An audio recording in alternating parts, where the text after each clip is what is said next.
Excelentíssimos senhores magistrados, senhores procuradores, senhores servidores desta casa, senhores estudantes de direito, senhoras e senhores, boa tarde.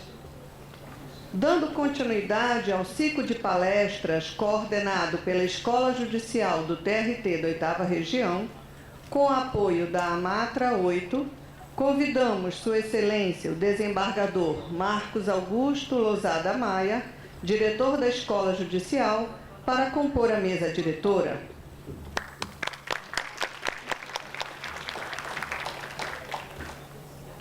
Convidamos ainda Sua Excelência, a juíza Claudine Teixeira da Silva Rodrigues, titular da 19ª Vara do Trabalho de Belém e presidente da AMATRA 8.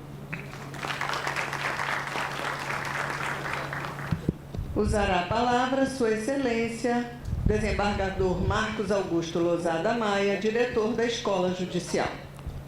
Bom dia a todos, bom dia, quer dizer, boa tarde já.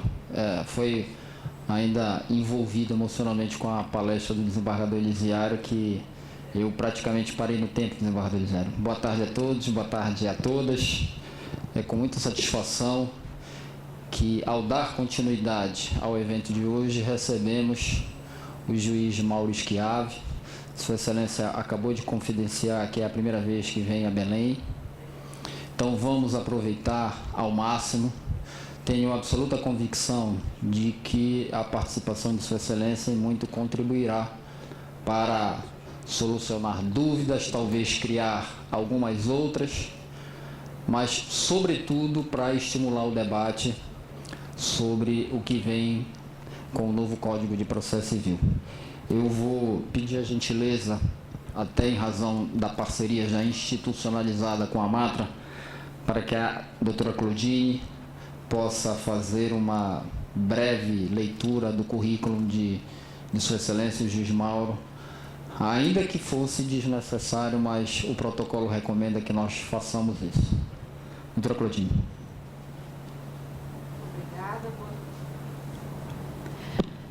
Obrigada. Boa tarde a todos. Fazer a apresentação do juiz e colega Mauro Schiave é uma honra para nós, principalmente por essa circunstância de nós sermos, digamos assim, precursores na vinda dele aqui à nossa capital.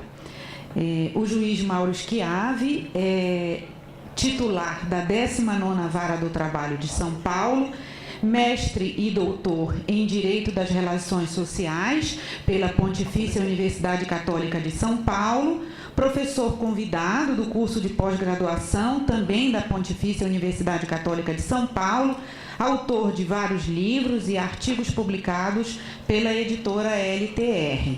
E é com muita satisfação que nós o recebemos aqui na nossa casa.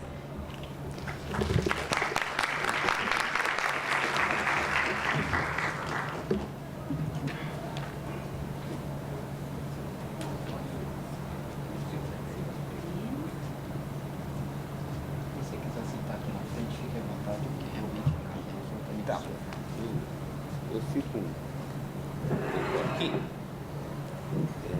Sim, eu olho para o pessoal, né? Tá bom. Eu fico mesmo.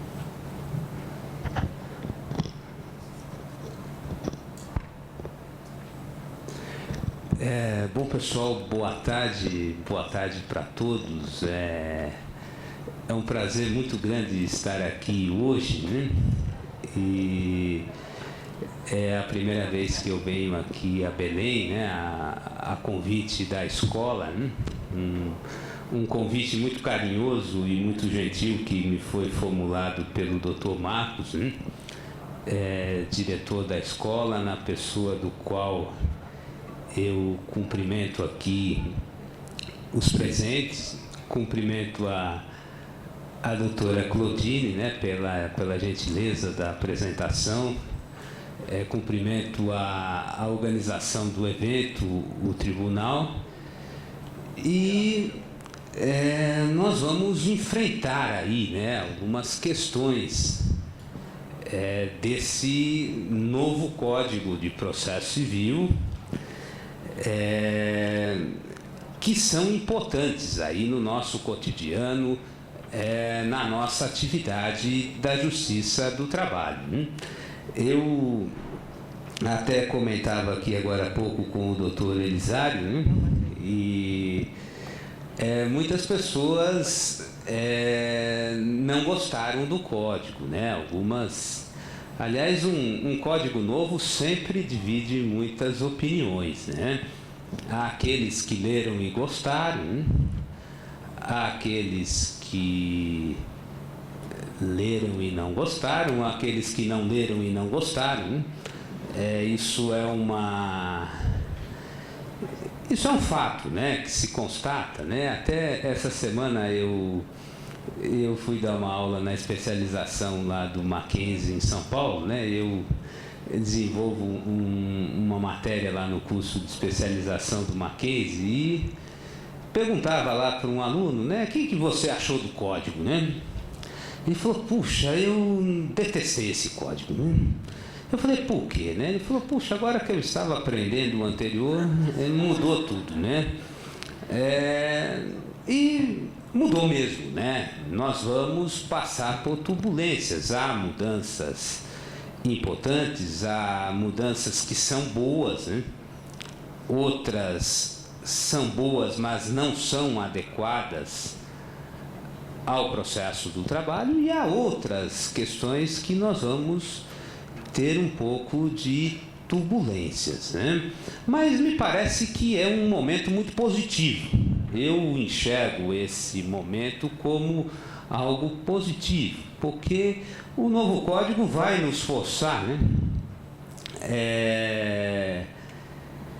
Consciente ou inconscientemente, a reestudar o processo do trabalho, né? Muitas questões que estão adormecidas ou que estão esquecidas no processo do trabalho vão ser reestudadas necessariamente para que nós possamos dizer, olha, tal dispositivo, tal capítulo do Código de Processo Civil se encaixa ou não ao processo do trabalho, e por que se encaixa e por que não se encaixa, né? Então, o novo código vai provocar certamente um reestudo de todo o processo do trabalho, né? E eu vejo isso como um aspecto muito positivo, né? Porque também é um momento, um raro momento, que nós podemos melhorar o nosso processo do trabalho. Eu tenho ido a muitos lugares, né? Até a semana passada estava na OAB do Rio de Janeiro, né, e estava debatendo com o juiz, e ele me disse que ele estava muito otimista com o código, né? Ele estava muito otimista porque ele acha que o novo código pode melhorar o processo do trabalho, né? Sem dúvida, né? O novo código pode melhorar o processo do trabalho, desde que nós possamos transportar o que o código tenha de importante, o código tenha de avanços, né? Por outro lado, o que nós achamos que não constitui avanço, que vai complicar o nosso processo, nós vamos deixar para os civilistas, né? Por isso que me parece que os aplicadores do processo do trabalho estão numa posição mais favorável do que o civilista, né? Porque nós temos a oportunidade de rejeitar aquilo que entendemos que não é bom, que não é adequado ao nosso processo do trabalho, que vai gerar complicadores, e aplicar aquilo que nós efetivamente achamos que vai melhorar o processo do trabalho. Por isso que eu penso que o novo código deve ser encarado com esse objetivo. O que for bom, né? O que propiciar melhoria, o que propiciar efetividade, até o que propiciar um processo mais democrático e mais justo, nós podemos certamente aplicar. Agora, aquelas questões que vão gerar complicadores, que vão gerar uma palavra que já está, de certa forma, até amaldiçoada por muitos, né? Os incidentes, né? incidente daqui, incidente dali, normalmente nós vamos ter uma tendência de afastar esses incidentes. Mas, de qualquer forma, me parece que é um momento muito positivo do processo do trabalho. Não se nega que nós vamos viver algumas turbulências no começo, né? Sem dúvida, né?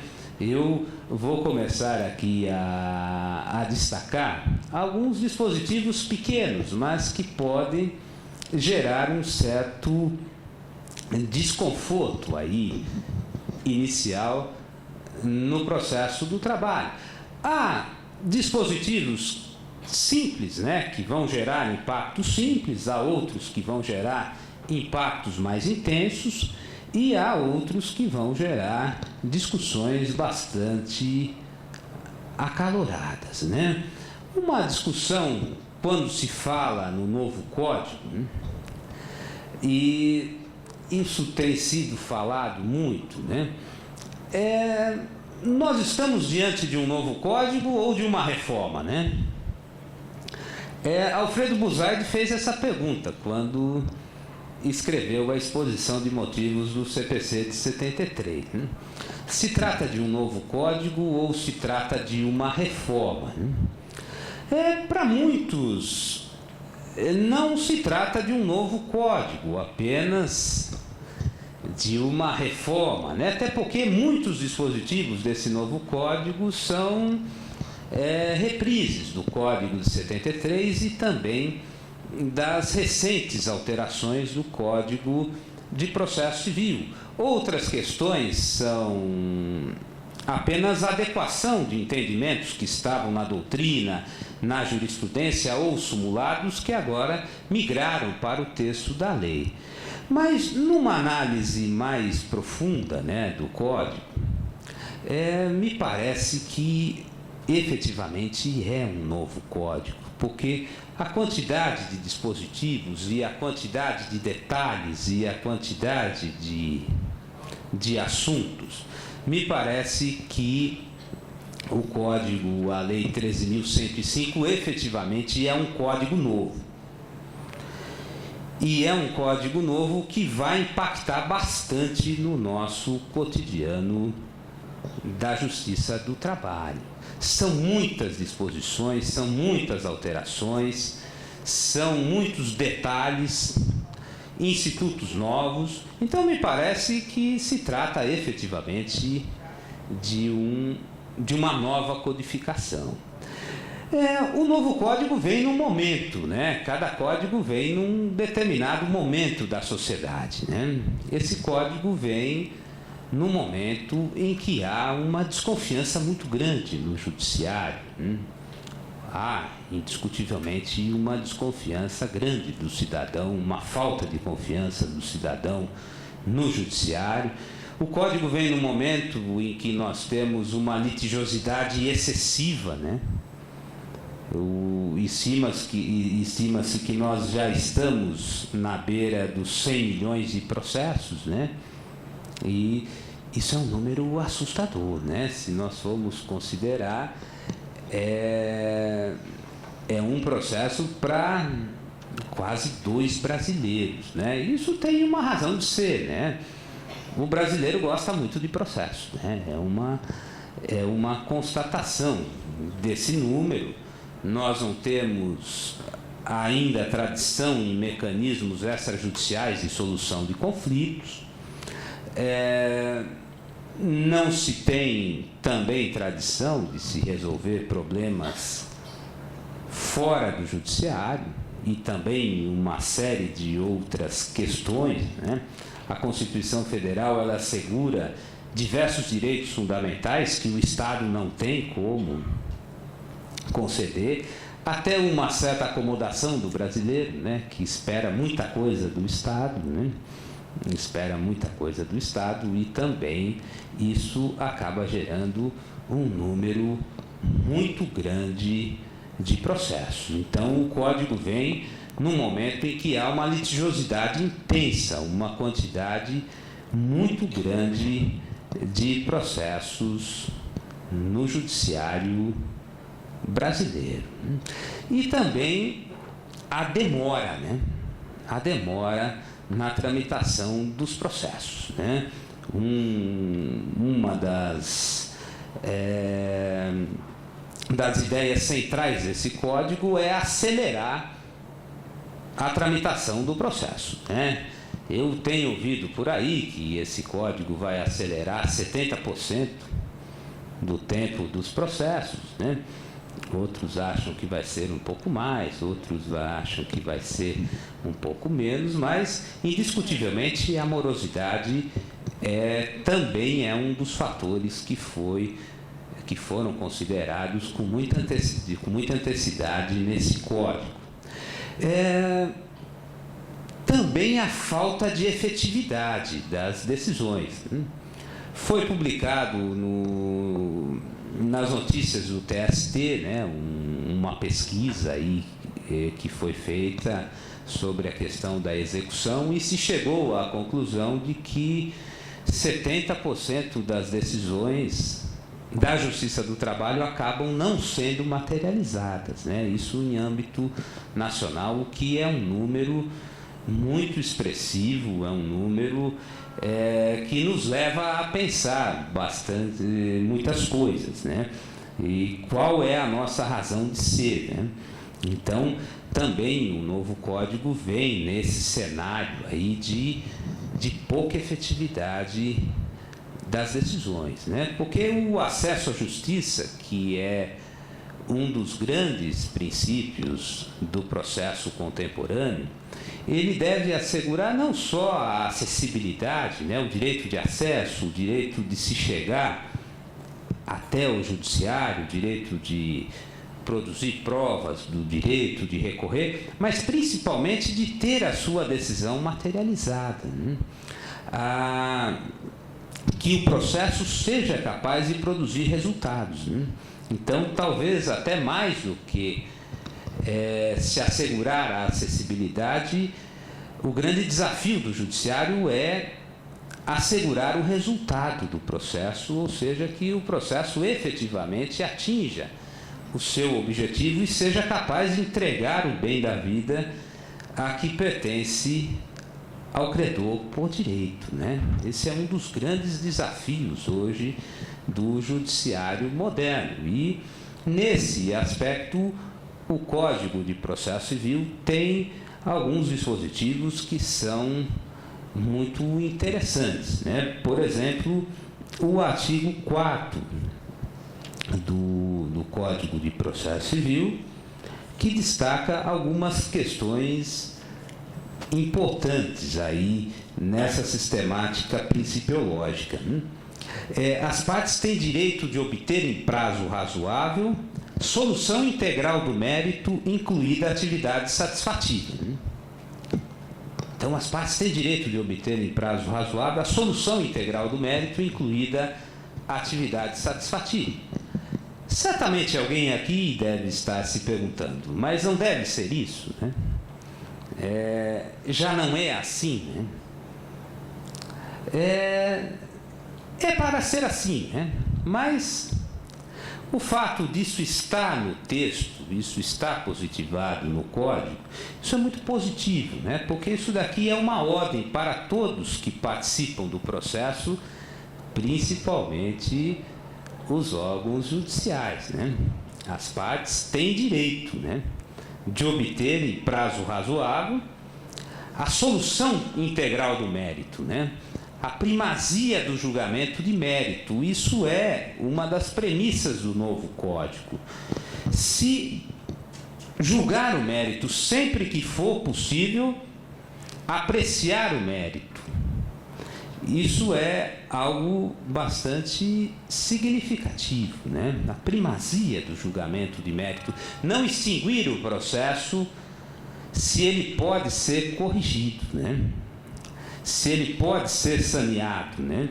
E, nesse aspecto, né, não existe coisa mais frustrante para o jurisdicionado do que ingressar com uma demanda e ter uma decisão de resolução sem apreciação do mérito, né? Gastou dinheiro, gastou energia, gastou uma série de situações e o conflito continua, né? Se resolveu o processo, mas não se resolveu o conflito, né? Talvez nós aqui da Justiça do Trabalho compreendemos mais, de uma forma mais sensível isso, né? Nós sempre, entre aspas, salvamos a inicial, né? Isso é uma característica nossa, né? Dificilmente nós reconhecemos inépcia da inicial porque nós entendemos que o processo do trabalho precisa ter o mérito apreciado, nós entendemos que o processo do trabalho parte de outra principiologia, nós entendemos que os processos são mais simples, até muitos advogados têm uma escrita mais simples, e nós procuramos aí, sempre que possível, julgar o mérito. Dificilmente nós pronunciamos inépcia da inicial. E hoje o novo código, ele tem alguns dispositivos bastante interessantes, pelo menos na minha perspectiva, né? Talvez vocês não achem tão interessantes como eu, mas um artigo sensivelmente interessante é o artigo 139, né? O artigo 139. O juiz dirigirá o processo conforme as disposições desse código, incumbindo-lhe determinar o suprimento de pressupostos processuais e o saneamento de outros vícios do processo, né? Como uma determinação, né? Sempre que possível, corrija o processo, né? Sempre que possível, né? E isso não é só uma determinação para os juízes de primeiro grau. Os desembargadores de segundo grau também, né? Sempre que for possível sanear o processo, não se deve anulá-lo, né? Não se deve anular a decisão se houver uma parte que seja útil, né? Ou, se for possível, se realizar o saneamento no próprio tribunal, né? Eu sei que muitos tribunais não têm tradição, não simpatizam tanto com essa tese, mas o novo CPC aqui, ele impõe que os tribunais, sempre que possível, façam o saneamento do processo no próprio segundo grau de jurisdição. Nesse aspecto é muito positivo o artigo 938, né? O artigo 938, quando trata do julgamento pelos tribunais. Constatando a ocorrência de vício sanável, inclusive aquele que possa ser conhecido de ofício, o relator determinará a realização ou renovação do ato processual no próprio tribunal ou em primeiro grau, intimadas as partes, né?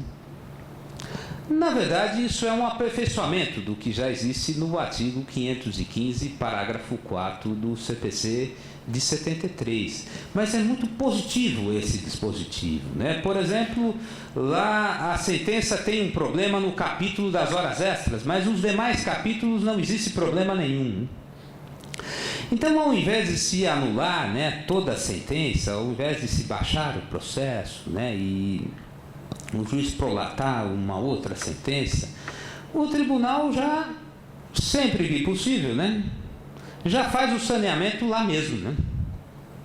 Já faz o saneamento lá mesmo e já prossegue no julgamento do recurso, né? Isso faz parte dessa principiologia da primazia do julgamento de mérito e também da questão da duração razoável do processo, né? Também nesse aspecto, né, nós temos o artigo 1013 do Código de Processo Civil, né, que amplia os limites do efeito devolutivo do recurso nessa ótica da primazia do julgamento de mérito. Eu sei que muitos tribunais trabalhistas, eu acredito que num primeiro momento vão ter uma certa resistência, né, por questões de tradição, por outras questões, mas me parece que isso é uma evolução natural da técnica de julgamento dos recursos, né? A questão da chamada teoria da causa madura, né? Puxa, o processo está pronto para julgamento no TRT. O processo está pronto. Mas, por uma razão ou outra, né, o juiz de primeiro grau extinguiu o processo sem resolução de mérito, o juiz de primeiro grau não apreciou um pedido, ou o juiz de primeiro grau não apreciou integralmente o pedido, né? Por exemplo, a sentença esqueceu, né, de deferir os reflexos das horas extras no DSR, no 13º, etc. Qual é a nossa tradição, né? Puxa, baixa o processo para o primeiro grau para complementar a decisão para que não haja supressão de instância ou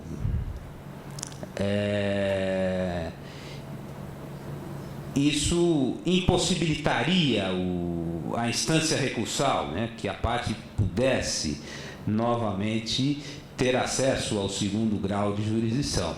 Mas me parece que essas questões são uma consequência natural do efeito devolutivo do recurso, né? A doutrina, a técnica processual evoluiu, né, e chegou a essa conclusão.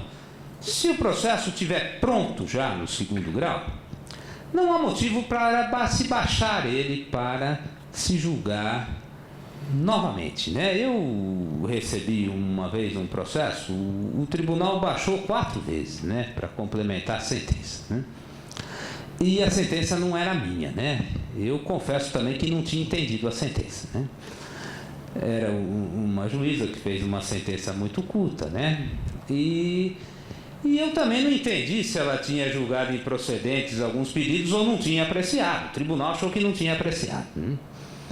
E eu fundamentava e mandava de volta para o tribunal e o tribunal baixava, né? Até que o tribunal mandou o processo para a corregedoria, né? E eu expliquei lá para a corregedoria que eu também não tinha entendido, né? Mas eu falei, vamos chegar a uma conclusão. Eu vou fazer uma outra sentença aqui, porque eu não estou conseguindo entender o que o tribunal quer que corrija, né? Se fosse hoje, com esse novo código, eu devolveria e falaria, olha, eu preferia que a senhora julgasse, né? Porque a senhora compreendeu o processo e eu não consegui compreender. Então, por exemplo, na vigência do novo CPC, as questões que não foram apreciadas, alguns pedidos ou alguns temas que não foram apreciados por inteiro, se já estiverem prontos para julgamento, ou seja, não há mais matéria probatória a ser produzida, o tribunal deve enfrentar a questão. Aqui é artigo 1013 do CPC. A apelação devolverá ao tribunal o conhecimento da matéria impugnada. Parágrafo 3º. Eu sei que muitos aqui não estão concordando comigo, viu, pessoal? Mas não fiquem chateados comigo, que é o CPC que está dizendo isso, viu? Se o processo estiver em condições de imediato julgamento, deve decidir desde logo o mérito. Quando? Reformar a sentença fundada no artigo 485, que trata das hipóteses de extinção do processo sem resolução de mérito, decretar a nulidade da sentença por ela não ser congruente com os limites do pedido ou da causa de pedir. Também aqui tem uma alteração significativa, né? As sentenças fora do pedido ou além do pedido, né? O tribunal pode fazer a adequação da decisão aos limites do pedido, né? Sem necessidade de se decretar a nulidade da sentença. Constatar a omissão no exame de um dos pedidos, hipótese em que poderá julgá-lo, né? Talvez aqui seja também uma questão mais complexa, né? O pedido não foi apreciado, né? O que nós fazemos hoje, né? puxa, se a sentença de primeiro grau não apreciou o pedido, caberia à parte opor os embargos de declaração para forçar o julgamento. Se a parte não opôs os embargos de declaração, o tribunal não pode enfrentá-lo. E aí não faria coisa julgada sobre essa questão, ou o tribunal poderia baixar o processo para o juiz de primeiro grau julgar o pedido, porque a decisão foi citra petita, mas agora, constatada a omissão no exame de um dos pedidos, o tribunal pode julgá-lo. Se o processo estiver em condições de julgamento, o tribunal pode julgá-lo. Mas, ainda se não for julgá-lo, essa principiologia da primazia do julgamento de mérito, da duração razoável do processo, do aproveitamento dos atos processuais, se decreta a nulidade da sentença apenas naquele ponto e se baixa o processo para correção. Me parece que é essa a ideologia que está aqui por trás desses dispositivos, né? Também o tribunal deverá julgar a questão se decretar a nulidade da sentença por falta de fundamentação, né? Depois nós vamos falar um pouquinho aqui da fundamentação, que é algo que tira um pouco o sono aí dos juízes, dos desembargadores, dos ministros, dos assessores, né? Essa questão da falta de fundamentação da sentença, né? Mas, à primeira vista, me parece que os tribunais não vão ter essa tendência de dizer que a sentença não está bem fundamentada, né? Porque se os tribunais disserem que a sentença não está bem fundamentada, o próprio tribunal vai ter que fundamentar, né? Então, me parece que aqui é um impacto significativo, né? E em alguns momentos até injustos, né? Porque, às vezes, a sentença está muito mal fundamentada e o processo chega no segundo grau, tem que julgar praticamente, né? Mas, enfim, né? Isso é uma questão que nós vamos ter que enfrentar, né? Então, a primazia do julgamento de mérito leva a algumas posturas processuais, né? Não se extinguir o processo por qualquer motivo, sempre que for possível se determinar o saneamento, desde a petição inicial até em grau recursal. Por exemplo, se o juiz achar que a petição inicial não está de acordo, né? Se contém algum defeito, ele tem que determinar a correção desse defeito e dizer qual é o ponto que deve ser corrigido, como já é tradição na jurisprudência majoritária, né? O juiz apontar o ponto onde deve ser corrigida a inicial. Isso faz parte até da principiologia da cooperação, que também está no novo Código de Processo Civil. Mas, voltando ao artigo 4º, né? Não sei se vocês gostaram muito do artigo 4º, né? Eu normalmente gostei do 4º até o 8º, né? Os demais eu não gostei tanto, né? Mas do 4º até o 8º são artigos que me parecem muito importantes, né? As partes têm direito de obter em prazo razoável a solução integral da lide, incluída a atividade satisfativa. Só fazendo um parênteses na duração razoável do processo, né? Isso efetivamente é um enigma, né? Puxa, o que é a duração razoável do processo, né? Eu trabalhei muitos anos na região metropolitana de São Paulo, né? E eu atuei muito tempo em Osasco, que é uma cidade vizinha de São Paulo, né? E tinha um advogado reclamante já, experiente, tarimbado, né? Quando ele aceitava uma reclamação trabalhista, ele fazia o reclamante assinar uma declaração e ele reconhecia a firma, né? Que constava lá, né? Estou ciente de que o processo pode demorar de 6 meses a 15 anos e nesse período não vou importunar o advogado, né? Ele me mostrou, né? ele me mostrou essa declaração, né? E depois, outro dia, eu encontrei com ele numa vara, né? Por exemplo, na minha vara tem um processo que está tramitando há 42 anos, né? E eu disse para ele, olha, só precisa acrescentar uns anos aí nessa declaração, porque o processo pode demorar. E demora, né? O processo não foi feito para ser rápido, né? Em nenhum lugar do mundo o processo foi feito para ser rápido, porque o processo é artesanal, o processo ele envolve a prática de muitos atos, e o processo também é contaminado por energias, né? Que muitas vezes nós não conseguimos controlar e nem compreender, né? E muitas vezes o conflito é tão intenso, né? A energia é tão negativa e parece que as coisas não acontecem, né? Parece que o processo ele fica parado e quando anda parece que não sai do lugar, né? Eu cito um exemplo de um processo, né?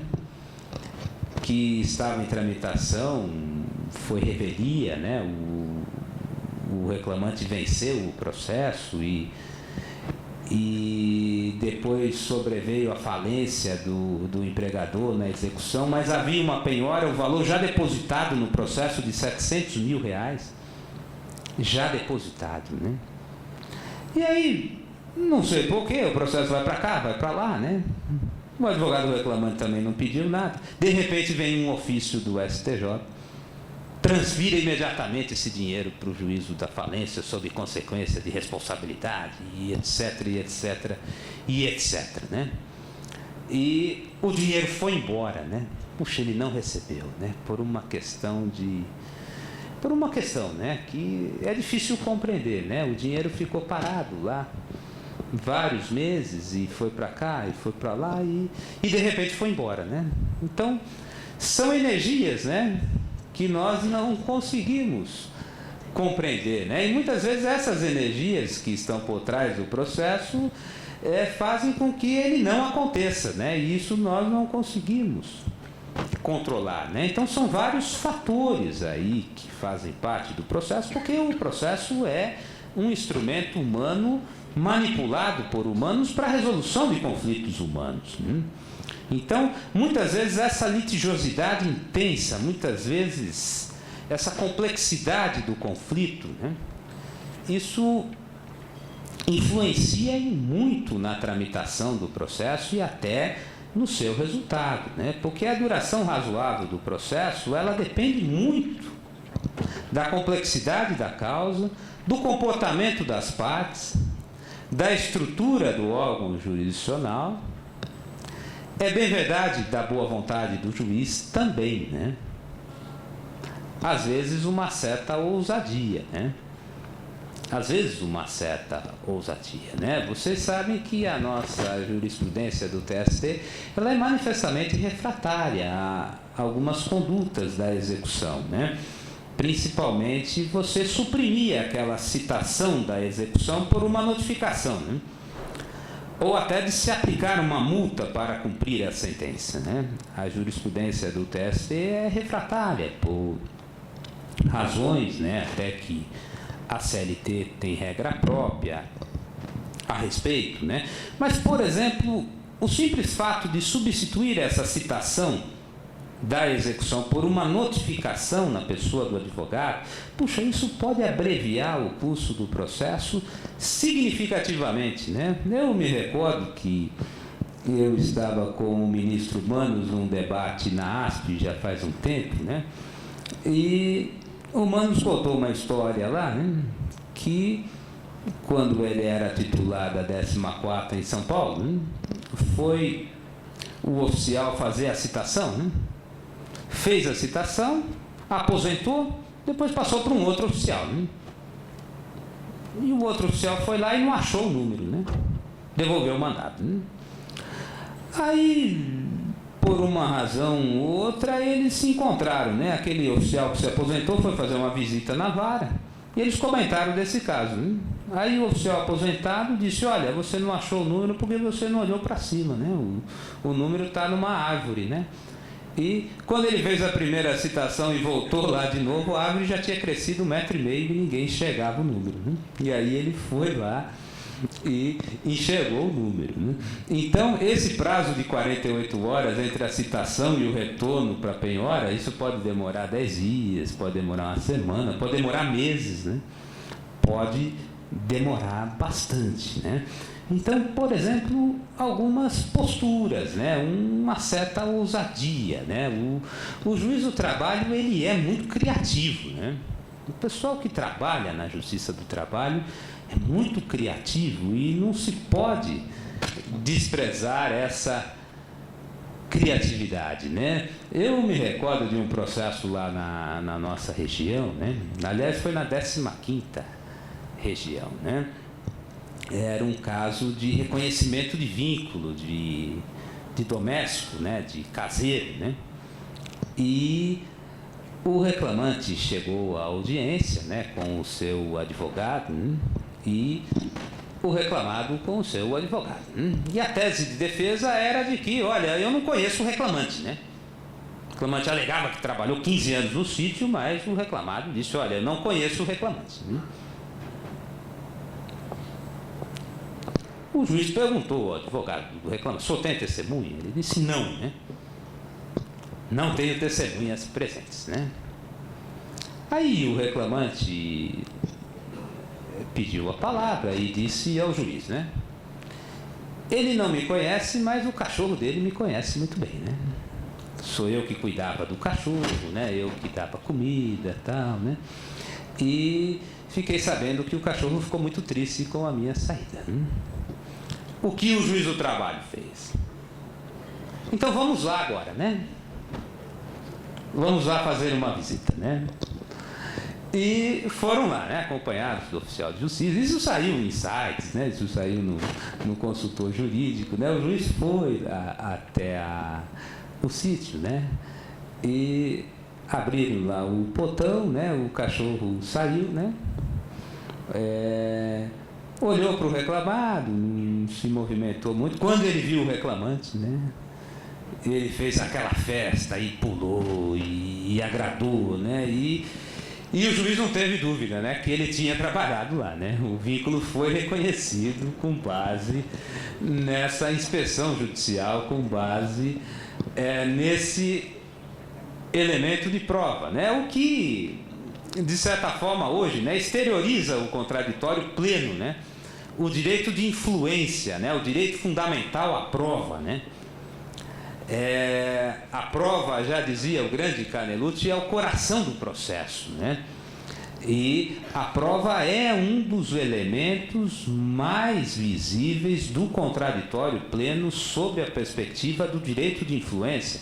Artigo 369. As partes têm direito de empregar no processo todos os meios morais, bem como moralmente legítimos, e influir de forma eficaz na convicção do órgão julgador. Então, vocês vejam que o juiz do trabalho é muito criativo, né? A nossa justiça do trabalho é uma justiça popular, né? É uma justiça que muitas vezes nós tomamos posturas de improviso, né? E muitas vezes uma certa ousadia acaba resolvendo, né? Por isso que o processo do trabalho, eu sempre faço essa comparação, né?